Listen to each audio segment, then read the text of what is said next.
Bé, bon vespre a tothom. Avui donem inici a aquest cicle de recerca universitària júnior, que en diem, perquè realment seran 3 joves investigadors els que vindran en aquestes sessions que tenim organitzades. Us recordo que avui tenim el Mohammad Bidari, que ens parlarà de Guimarà i l'orientalisme.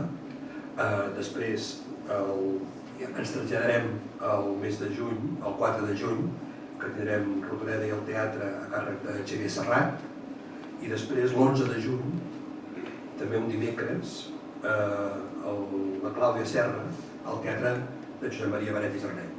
Vull dir que, per tant, seran 3 sessions sobre 3 autors fonamentals del teatre català, que tindrem l'ocasió de saber-ne coses interessants a partir de la recerca, del treball que han fet aquests joves investigadors. Per nosaltres és un goig, com a Fundació Bosch i Cardellac, i especialment com a secció d'Arts i Lletres, col·laborar amb el CRAE, aquesta entitat que en diem Centre de Recerca en Arts Escèniques, CRAE, que és a més una entitat relacionada amb la Universitat Autònoma i amb el Departament de Filologia Catalana de la UAP, i de seguida vam veure que era molt interessant fer aquesta mena de col·laboració per donar això, sortida i veu a tot d'investigadors joves que segurament tenen moltíssimes coses interessants a explicar-nos. El Centre de Recerca en Arts Escèniques ara ja compta amb nosaltres com a entitat i, per tant, podem fer altres menes de col·laboracions, segurament ens poden enriquir moltíssim i, per tant, doncs això. D'entrada engeguem aquest cicle amb la voluntat que cada any el puguem anar repetint i veurem a veure quines altres oportunitats se'ns obren. Bé, ja voldria presentar-vos el Mohammad Bidari. Ell és poeta, és traductor, és escriptor i periodista, és palestí de Síria, establert a Barcelona ja des de fa uns quants anys. Bidari, a més, és fundador d'Ether Edicions, especialitzada en traduccions de l'àrab al català i viceversa. Forma part també del comitè d'escriptors perseguits de la Fundació Pen Club de Catalunya i treballa molt com a traductor de literatura catalana i literatura espanyola a l'àrab. Ha impartit classes d'àrab a la Universitat Autònoma de Barcelona i alhora col·labora habitualment amb institucions culturals, sempre amb aquesta voluntat d'establir ponts culturals entre Catalunya i el món àrab. També té una intensa relació amb el món del teatre, té molts estudis teatrals diversos, però fins i tot també té una pràctica teatral perquè ha col·laborat en espectacles del Teatre Nacional de Catalunya, Barcelona, Calling, Palestina, per exemple, del Teatre Lliure, Síndrome de Gel, una obra creada per ell i per Clàudia Sadó, i ha fet molta recerca al voltant del teatre català i especialment sobre la figura d'Àngel Guimarà, de la qual ens en parlarà avui. Per tant, Mohammad, molt agraït que siguis aquí i endavant. Moltes gràcies, Anton. I la veritat, estic molt content de tornar a Sabadell perquè quan vaig arribar fa anys, el 2014, he arribat a Sabadell i vaig viure com 7 anys. I ja fa 2 anys que no vaig visitar Sabadell. Per tant, estic molt content de tornar a visitar Sabadell amb una conferència petita sobre Àngel Guimarà. I la veritat era perquè era la meva ex de Sabadell, per tant he vingut a Catalunya per venir a Sabadell directament.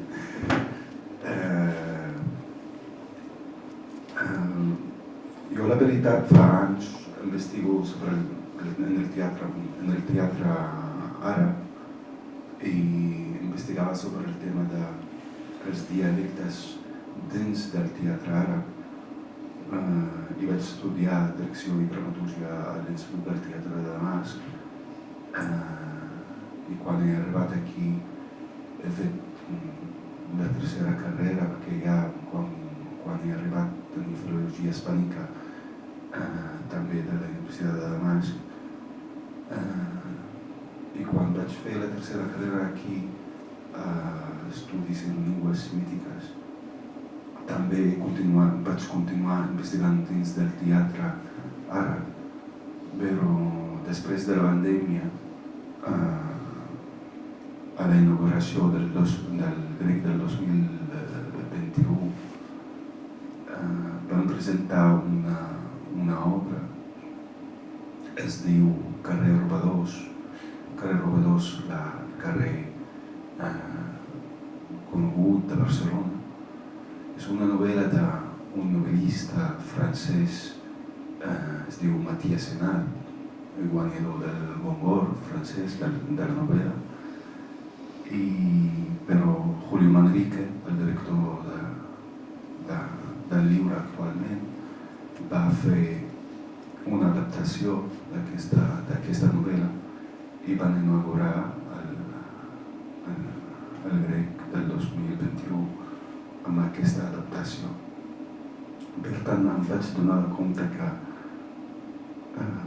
que no podia seguir investigant dins del teatre àrab mentre estic aquí a Catalunya i creia que vam obrir dins del teatre català moltes preguntes sobre l'altre, que és el personatge que ve de l'Orient. Per tant, vaig canviar la direcció de les meves investigacions i a través del meu professor, el meu tutor, el màster d'estudis teatrals al MOE, a la Universitat de l'Autònoma, a Filologia Catalana i Estudis Teatrals, hem parlat moltíssim d'un assumpte que es diu l'orientalisme. I mica en mica vaig construir una teoria, la veritat, llegint Eduard Said, però la veritat és que no era al meu cap estudiar concretament Àngel Guimerà, però mica en mica llegint vaig trobar-me amb la necessitat de tornar a Àngel Guimerà i al temps d'Àngel Guimerà per explicar la relació de Catalunya amb l'altre. Per tant, he fet una investigació, es diu orientalisme o orienteatralitat, una aproximació a l'orientalisme en el teatre català. Clar, orientalitat o orienteatralitat no és una paraula que podem trobar al diccionari, però dins d'aquest viatge, parlant i conversant amb Francesc Boguet, he arribat a crear 5 termes que crec que són més especialistes per utilitzar dins del teatre català. Per tant, llegiré de la meva investigació. No podem arribar o passar per tots els assumptes que hem investigat en una hora o 2 hores menys 30 minuts. Però passarem per uns assumptes interessants que estan relacionats amb Àngel Guimerà i concretament amb l'obra de Marissel. En l'estudi que hem fet preteníem arribar a una teoria que ens ajudi en el treball teòric, constructiu i pràctic quan creem una obra de teatre català que tracti o contingui elements orientals. Seguidament, clar, hem analitzat l'obra Marissel d'Àngel Guimerà per poder desglossar en quines dimensions pot oberar la visió orientalista. Finalment vam posar en contrast aquest anàlisi amb revisions d'altres obres que ens sirven resultat pràctic i teòric per avançar en la recerca sobre obres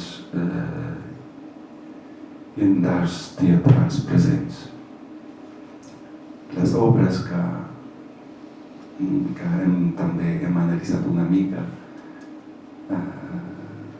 no van ser publicades mai, no les obres, els resultats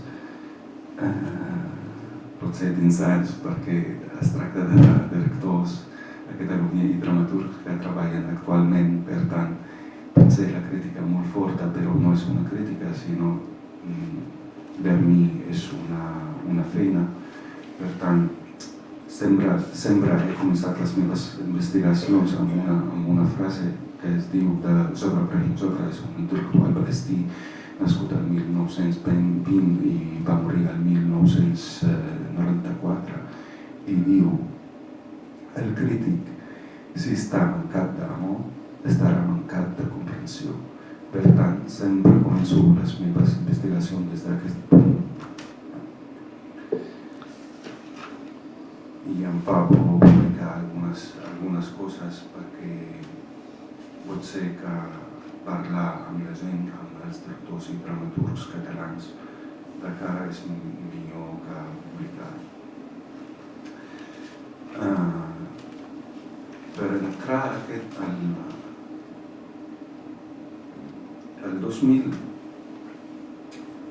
2005, als Estats Units d'Amèrica es va fer una enquesta política en la qual es va preguntar a alguns republicans nord-americans sobre diverses qüestions importants relacionades amb els immigrants àrabs musulmans. Una de les preguntes de l'enquesta era molt sorprenent. Donaries suport al bombardeig de la ciutat d'Agrabah? Els resultats van mostrar que el 30% dels participants van respondre afirmativament sí. El problema és que aquesta ciutat és fictícia totalment. No està en realitat.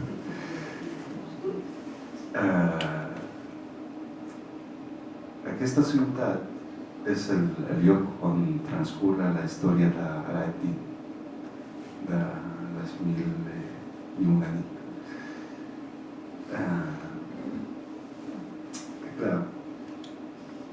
Aquest és un dels resultats que ens explica la teoria de l'orientalisme que va establir el pensador Edward Said en el seu llibre Orientalisme, publicat en el 1978.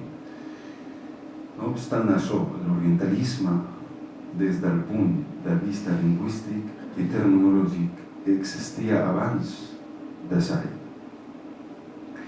Mentre investigava Àngel Guimerà, el mateix any que va morir Àngel Guimerà, van publicar a la revista de Catalunya uns articles, però no parlava d'orientalisme, parlava d'hebraïstes o arabistes. El terme no era utilitzat a Catalunya quan va morir Àngel Guimerà. El llibre de Said va rebre moltes respostes i es va traduir a molts idiomes durant els 3 anys posteriors de la seva publicació, però les respostes occidentals al llibre van ser les que van obtenir una gran èxit, diguem, no? Tant a l'Occident com a l'Orient. Però hi ha un amic d'Edward Said, es diu Sadiq Jalal Azam, és un filòsof, va morir fa uns anys, crec que el 2016 a Berlín. Sadiq Jalal Azam era amic d'Edward Said i era també un filòsof conegut a l'Orient Mitjà, era el degan de la Universitat de Damasc fins que va arribar la Revolució i la Guerra Civil i va morir exiliat el 2016 a Berlín altra vegada. Però és un filòsof que va fer totes les explicacions contemporànies sobre la filosofia alemana al món àrab. Sadiq Jalal Azam va escriure una resposta a Edward Said, es diu un article acadèmic, es diu Orientalisme i Orientalisme invers. Va ser traduït al català aquest llibre. Clar, aquest article va ser publicat als anys 80 a àrab i era el primer que va llegir aquest article acadèmic és Edward Said. Cal recordar que Edward Said era anarquista i Sadiq Jalal Azam era marxista, per tant, cadascú va estudiar o va posar la seva investigació també a través d'aquestes característiques. Bé, però què té a veure tot això amb el teatre? Abans d'entrar en el teatre català és molt important això. En la nostra unió, la teoria de l'orientalisme que va fer Edward Said no és completa, ni demanem la veritat que ho sigui. Qualsevol treball acadèmic, per més que cobreixi diversos temes, sempre serà incomplet. No disminuïm la feina i la importància de l'impacte que va tenir el llibre d'Edward Said en els estudis postcolonials i les identitats culturals. No obstant això, va passar per alt un aspecte importantíssim del patrimoni literari occidental, que és el teatre. El segon tema que cobreix la teoria és la dona i el gènere, tot i que va abordar la presentació de la dona i les seves transformacions. Edward Said tenia algunes coses que no ha treballat bé o no va poder o no ha arribat. Una de les coses més importants és el teatre occidental, perquè pensava i pensem que per estudiar com funciona l'imaginari occidental no podem saltar al teatre. No, és que la tradició literària occidental comença des de la poètica d'Aristòteles. Després va venir una professora, una catedràtica a la Universitat de Colòmbia als Estats Units, Leila Boulard, i va completar aquesta part que no ha arribat Edward Said. I el punt més important que va treballar Leila Boulard és que va estudiar la dona, en específic, dins del seu context, perquè estem acostumats a que els investigadors i les investigadores estudien els assumptes relacionats amb la dona àrab des de fora del seu context. Per tant, teníem una pregunta, altres preguntes, no només, però una pregunta molt important. El dramaturg o al director del teatre si utilitza elements exòtics sobre o elements orientats fora o elements que no tenen una participació en la construcció de la narrativa de la mateixa obra. Pot ser orientalista, un dramaturg o un director o també un escriptor. A partir d'aquí hem treballat en aquesta investigació termes que no parlem perquè explicar-les necessita molt més temps, però són 3 termes relacionats amb la narrativa de la mateixa obra. Però, resumir molt, si els elements utilitzats dins de la construcció de l'obra serveix l'obra i forma una part important amb una necessitat i amb una eina concreta, bé, però si són elements que no ajuden la narrativa de l'obra i són elements de l'emocionari, ahí tenim un problema. Per exemple, hem treballat fa temps Joan Arquer i jo, i quan Màrius Serra va acabar l'obra, l'adaptació de Tirant lo Blanc al català, al teatre romeu, hem llegit l'obra i hem parlat d'elements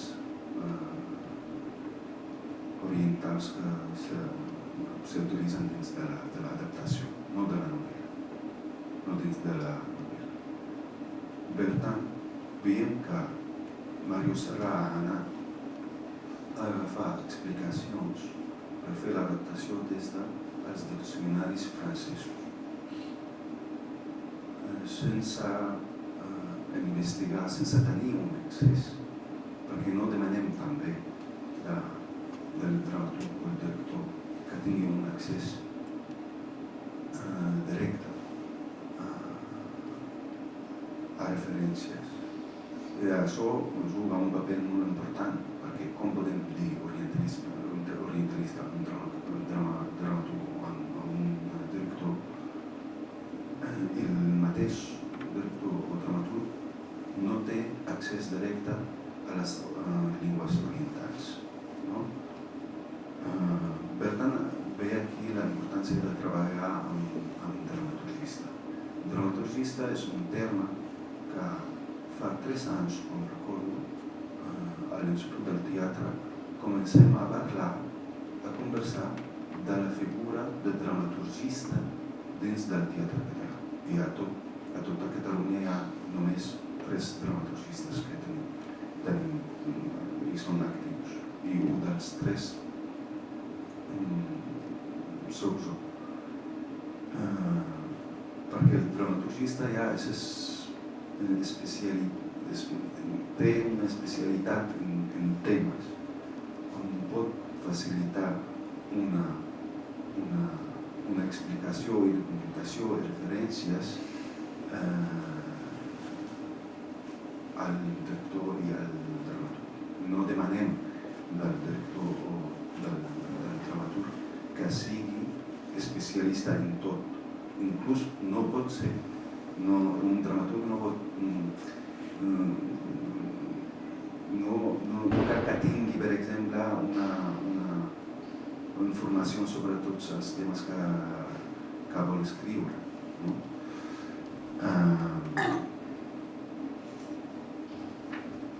Per tant, a través d'això de totes aquestes preguntes i totes aquestes idees volcàniques que hem tingut durant 2 anys,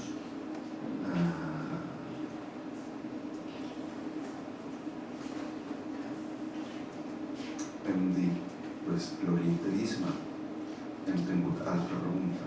L'orientalisme és un terme adequat dins del teatre per utilitzar-lo dins del teatre i, com deia abans, per fer un enllaç,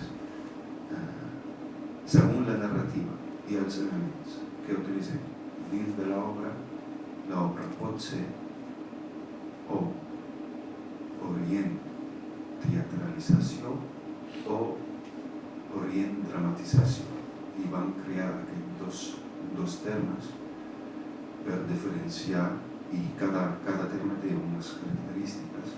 Si la narrativa té elements i característiques concretes, és una o altra.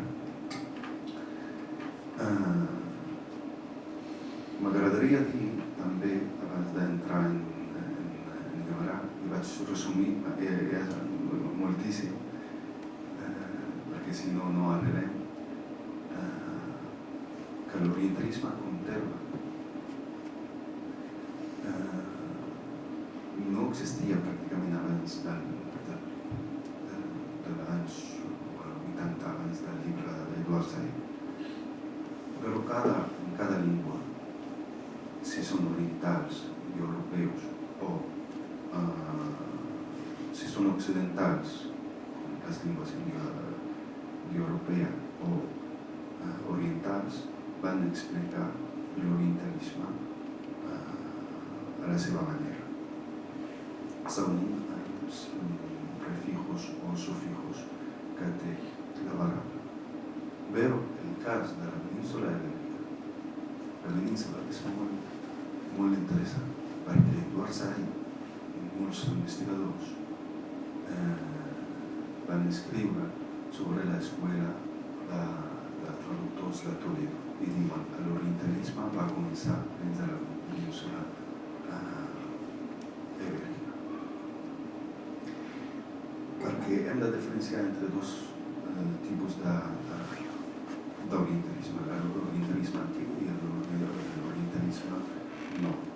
L'orientalisme antic era una necessitat de l'Occident per estudiar la llengua àrab per la seva relació amb la ciència contemporània d'aquell temps i estudiar la Bíblia per la seva relació amb el cristianisme. Però, i l'escola de traductors, o la gent que estudiava les llengües orientals i van traduir filosofia o matemàtiques després de l'expulsió dels jueus i àrabs del segle XV, eren cures. Inclús a la Universitat de Barcelona, als anys 70, els professors, la majoria dels professors eren cures d'àrab i hebreu. Això va ajudar, no va fer cap cosa dolenta, al revés, va fer un pont entre l'Orient i l'Occident. Però comença després l'orientalisme no comença amb els viatgers, amb la gent, i específicament amb els britànics i francesos, quan comencen a viatjar a l'Orient Mitjà i per descobrir l'Orient. Eduard Said diu que els escriptors viatgers no estaven buscant l'Orient, sinó estaven buscant a ells mateixos dins de l'Orient. Però després hi ha material audiovisual com documentals, reportatges, investigacions sobre l'orientalisme nou, perquè entra l'element exòtic o l'oxitisme dins de la literatura occidental, però comença pràcticament a tenir una presència molt forta al segle XVIII, al principi del segle XVIII, quan Antonio Galán, que era un diplomàtic francès, va viatjar a Estambul, a l'ambaixada francesa, al principi del 1700, i va tenir l'oportunitat de comprar uns manuscrits de les Mil i una. I va tornar a França, va començar a traduir les contes. I va publicar 5 llibres. Era per primera vegada, les Mil i una nits es publica la història, perquè les Mil i una nits abans del segle XVIII són manuscrits. Es poden trobar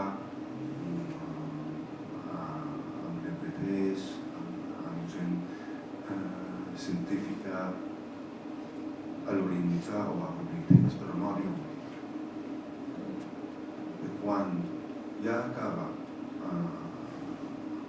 el cinquè, no tenia història, Antonio Galán, per escriure, per continuar a escriure. Ni una història. Per tant, altre amic seu li presenta el Maroni. El Maroni és una persona comerciant d'Aleppo. L'amic d'Antonio Galán que coneixia, per tant, li va presentar a Antonio Galán. I Antonio Galán va dir al Maroni: explica'm històries. I va començar a explicar històries. Ni una història són de les Mil i una nits. Ni una. Per tant, allí veiem, i les llengües indoeuropees comencen a traduir les Mil i una nits de la traducció francesa.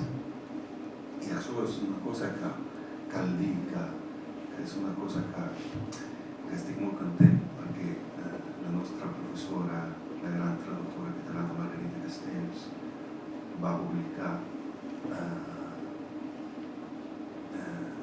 fa 2 anys una antologia de les Mil i una nits en català. Veu de les úniques, i mira que la llengua catalana té el seu prestigi, no? Dins de les llengües i la literatura també occidental, però al català podem trobar aquesta joia que va traduir Margarita Castells, que traduïda des dels manuscrits àrabs directament, no des del francès. Perquè el llibre de les Mil i una nits en àrab surt exactament després 100 anys a Caire. I es diu l'edició de Bulaq. I són manuscrits reunits des de Iraq, Síria i Egipte.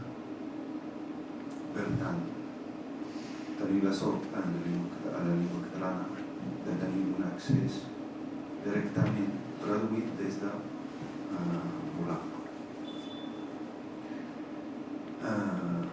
El castellà també ho van traduir des de la Mil i una nits i vaig tenir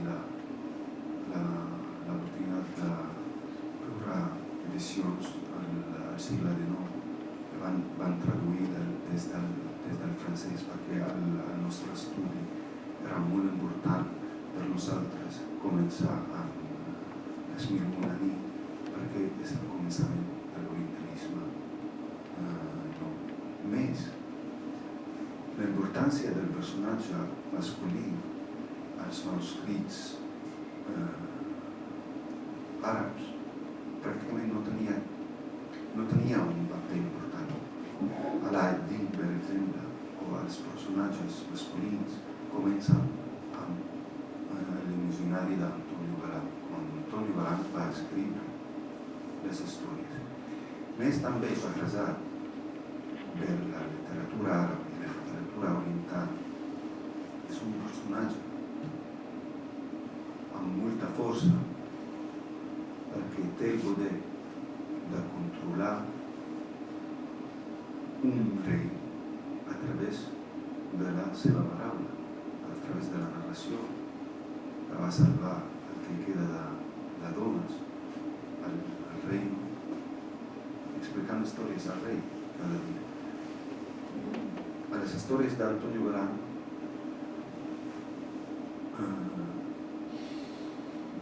Antonio Galan va convertir el personatge femení a una bailarina exòtica, per exemple. Això no coneixem als manuscrits de Bulaq, per exemple, o que tenim als arxius àrabs.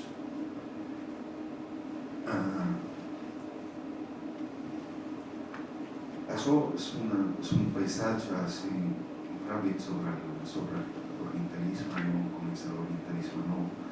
Per començar ara amb Àngel Guimerà, perquè el cas d'Àngel Guimerà és molt interessant, de veritat.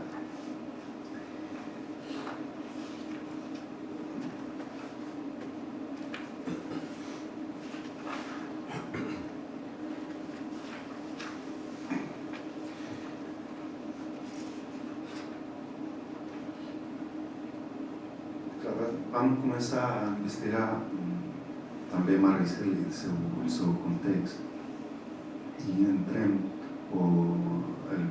ja al primer cas d'estudi en el qual aplicarem aquests primers conceptes que he dit, l'orientamatització o orienteatralització.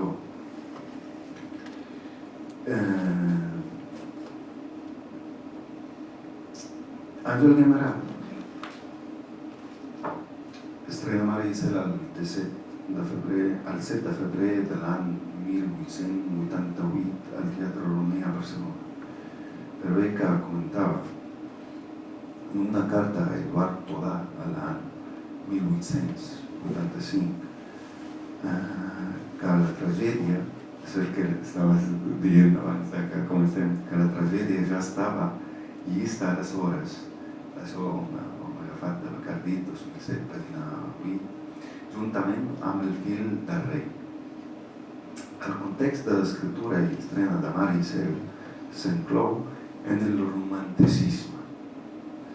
Tardà a que tenen les primeres obres de Guimerà i veu, en conseqüència dels recursos propis de la tragèdia clàssica, espai mitològic o històric, amb l'addició dels elements sentimentals propis del moviment romàntic.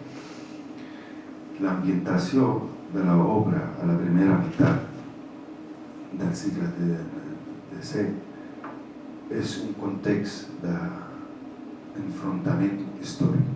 Pren, per tant, la lògica interna pròpia de la tragèdia i possibilitat de la dimensió fatalista del drama romàntic.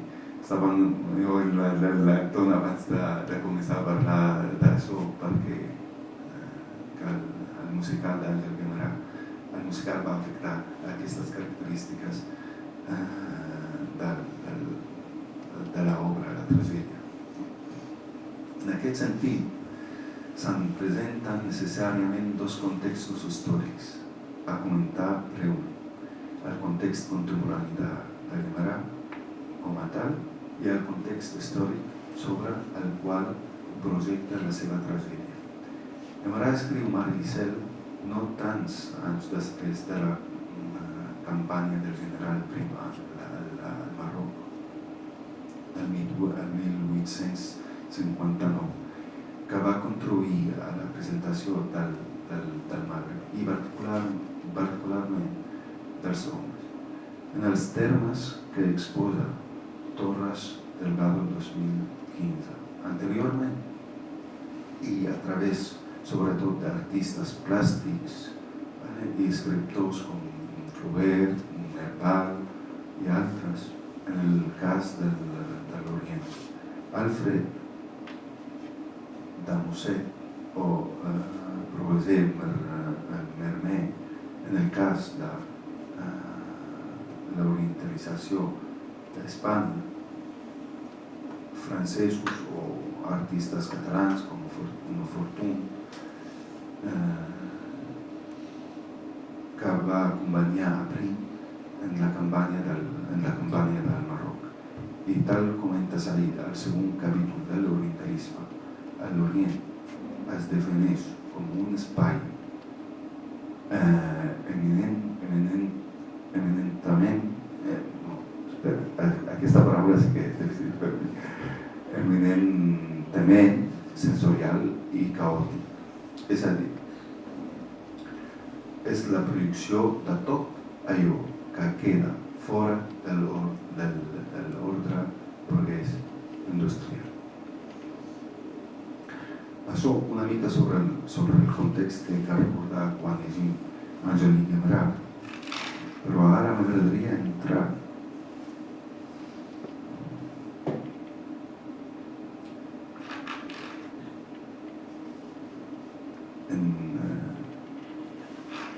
en les escenes que parla Angélique Guimerà. No farem tot, farem unes.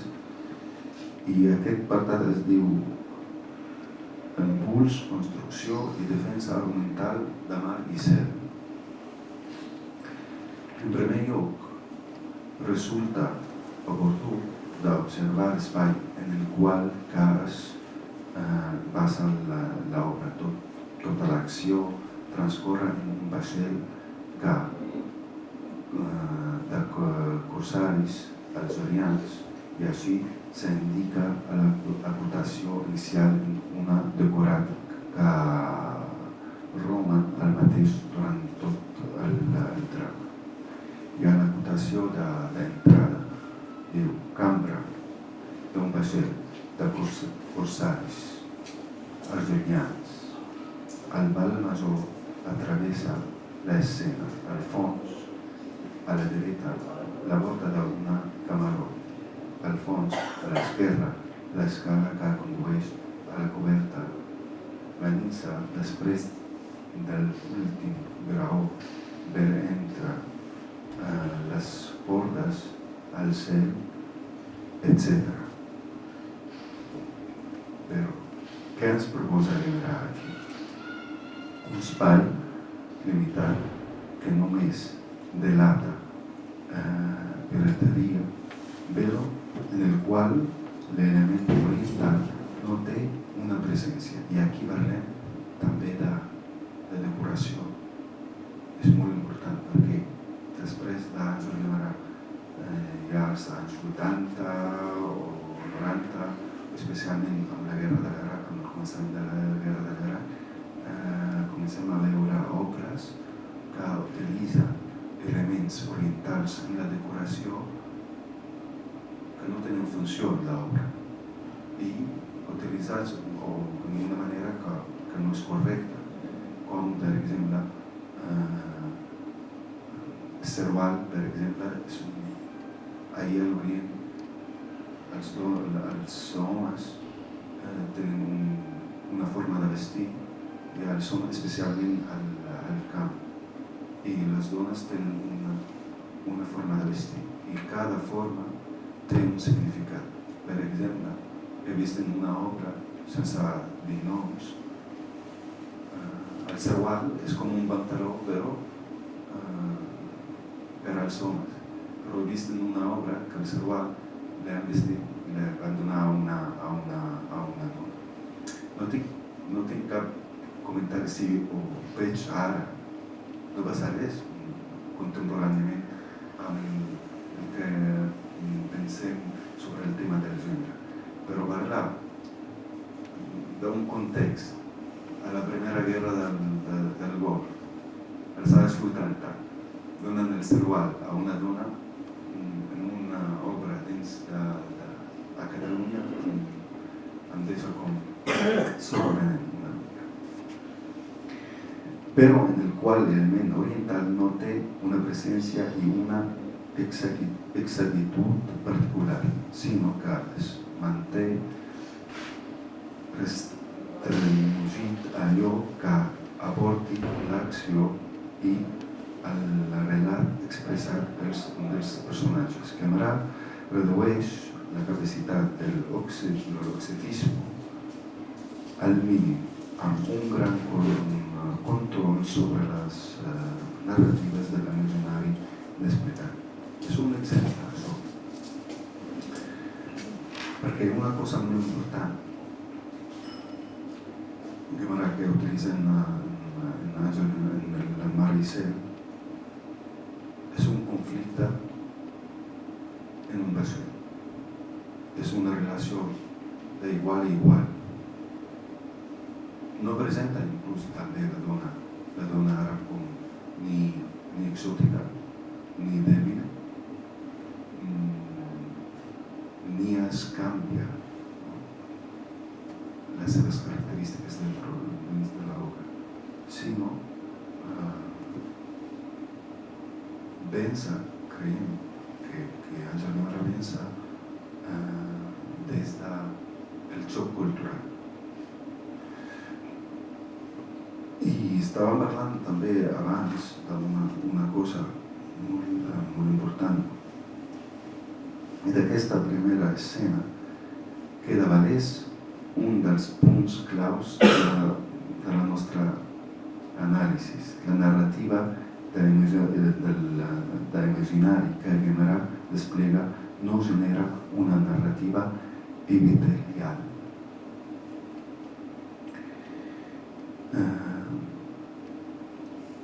Per tant,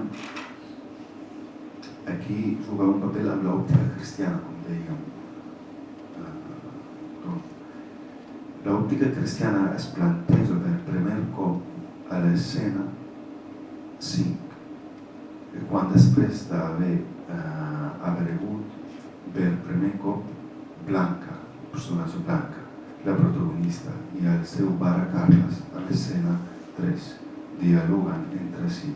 Aquest diàleg permet situar temporalment el drama i les forces ideològiques que s'enfronten a través d'allò que Carles expressa.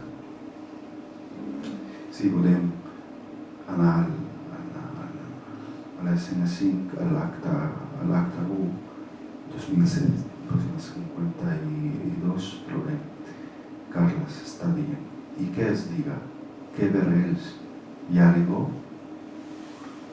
i anar a Espanya, tota aquesta gent, al treure'ls de València, fa 20 anys expulsats, com no els obririen les naus en alta mar, aquests ja eren. En aquesta escena, els corsaris, per tant, són moriscos valencians que en l'òptica de Carles estan sent desagraïts del tracte que van rebre en l'expulsió del 1609.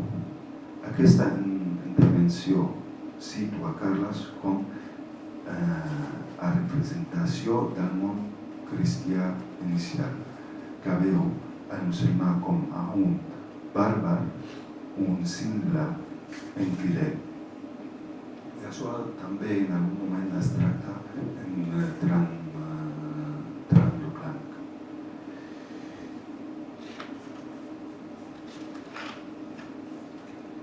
Al final, la veritat, perquè m'agradaria també parlar amb l'agència, et sembla.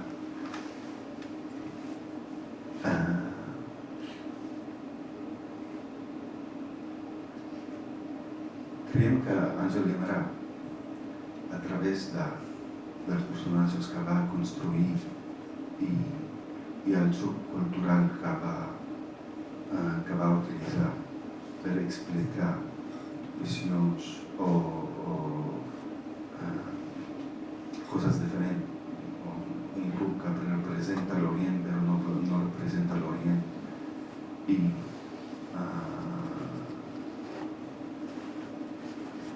també la gent de la península ibèrica. Però també hi ha una cosa que creiem i hem investigat dins d'Àngel Guimerà, que Àngel Guimerà tenia utilitzava termes o els noms de turcs, perquè en aquell moment, en el context històric de l'obra, els turcs o els corsaris turcs feien atacs a tot el Mediterrani. Per tant, veurem que no utilitza Muhammad, per exemple, utilitza Mohamed amb T, no amb D.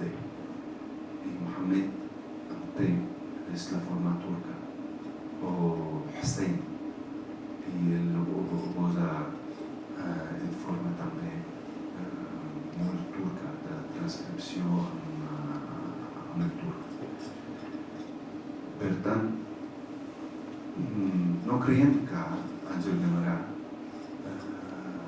sigui tan orientalista o tan orient dramatitzador o orient teatralitzador com els dramaturgs contemporanis, i així hi fixem aquí un punt molt interessant i molt important, perquè des de la guerra del Golf a Iraq comença l'imaginari occidental a utilitzar, a canviar les característiques imaginàries sobre l'Orient.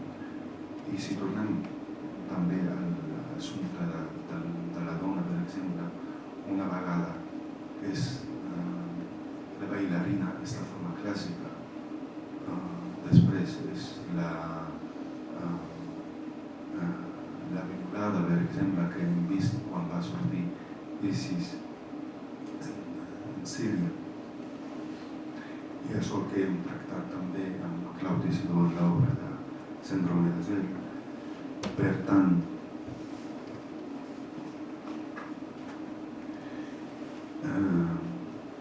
me'n vaig a les conclusions.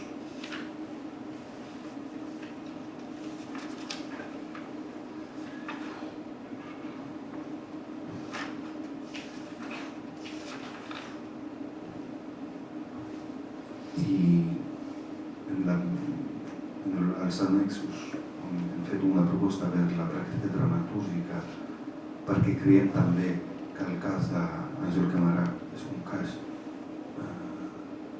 com dramaturg i com gent de teatre necessitem, no és que vol dir que també cal seguir-ho, per tornar també a pensar què estem fent en les dramatúrgies i presentar obres des del xoc cultural, des d'explicar les diferències, no? A través d'òptiques diverses, per tal d'evitar elaborar relats orientalistes. Això reforcen l'estructura de dominació colonial, pràcticament. I convé que ell o la dramaturga reflexioni un cop plantejat allò que desitgen explorar, quines narratives de l'imaginari estan pensant i analitzant amb molta atenció als motius que ja han conduït. Com a tal, cal recordar també que els elements no contenen ideologia. Nosaltres fem la ideologia, per tant, nosaltres com utilitzem els elements dins d'una narrativa, ahir comencem a crear una ideologia, com fem servir els elements.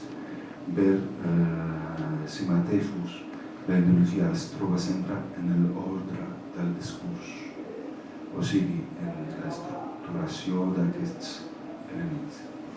A la vegada tornem a fer sessió en el concepte de narratives de l'emocionari. Les hem anomenat narratives precisament perquè potencialment carreguen unes sèries determinades de relats. En conseqüència, és feina del o la dramaturga per a tota l'atenció del món a fer una dissecció de quins relats està fent, posar en marxa, encara que no formin part de la narrativa nuclear. La narrativa nuclear és un terme que hem elaborat, com he dit abans, hem creat tres termes relacionats amb la narrativa. Per tant, la narrativa nuclear és un dels termes que hem creat, tant en l'àmbit del drama com en l'àmbit de la teatralització. Evidentment, orient dramatitzar o orient teatralitzar pels elements que es posen a escena suposen un risc a l'hora de caure en el relat orientalista. És important, per tant, treballar en companyia d'un dramaturgista especialitat que sigui capaç d'entendre els relats desplegats a escena. Cal tenir en compte que una dimensió major d'orient dramatització col·loca el suport món oriental en un lloc central de l'obra, de tal manera que si no es fa la reflexió prèvia sobre la ideologia, pot caure molt més fàcilment en l'orientalisme. I això el que ha fet Àngel Guimerà sense, no sabem, hem intentat explorar coses i llegir referències que si ell ha tingut o va tenir idees sobre l'orientalisme, però no hem trobat pràcticament res. Per tant, creiem que per reconstruir l'imaginari català, teatral, sobre l'Orient, hem de tornar a Àngel Guimerà i continuar el viatge des que ha fet Guimerà en el seu moment. Paro aquí, per si hi ha preguntes i podem xerrar. M'agrada xerrar més que parlar així sol, i moltes gràcies a tots.